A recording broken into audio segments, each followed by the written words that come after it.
এবারের মেইলটি করেছেন লতা, লিখেছেন some people say that Nabi sallallahu alaihi wasallam a rauza made by brick and stone, so it is a mazar, so why we don't go to mazar?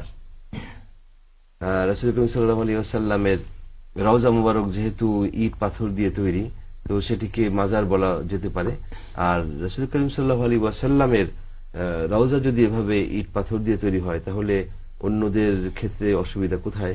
মাজার জিয়ারতেই অসুবিধা কোথায়? আপনি কি দেখেছেন যে এটি ইট পাথরের তৈরি বা এখানে সৌধ তৈরি করা হয়েছে? এই ইনফরমেশন সত্য নয়, ঐতিহাসিক ভুল কথা এটা। জি, ওখানে যারা আমরা গিয়েছি, বহুবার দেখেছি, ভেতরটাও দেখেছি, স্পষ্ট যে সেখানে কোনো সৌধ তৈরি করা হয়নি। সেটা তো আয়েশার বাড়ি ছিল, আয়েশার বাড়ি ছিল, এবং এটা বহুকাল মসজিদের বাইরে ছিল।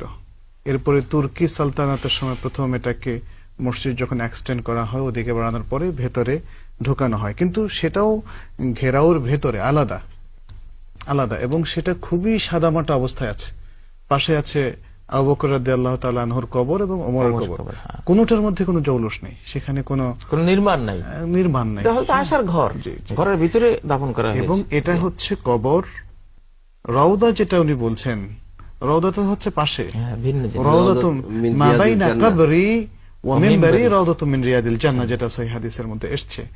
আমার কবর এবং মিম্বরের মাঝখানে জায়গাটা হচ্ছে রওদাতু মিন রিয়াদিল জান্নাহ। মানুষ প্রায় ভুল করেন, রিয়াদুল জান্নাহ তারা বলে, কবরকে রওজা মনে করে বলেন। অনেক ধন্যবাদ। আমাদেরকে এই মুহূর্তে যেতে হবে একটি বিরতিতে।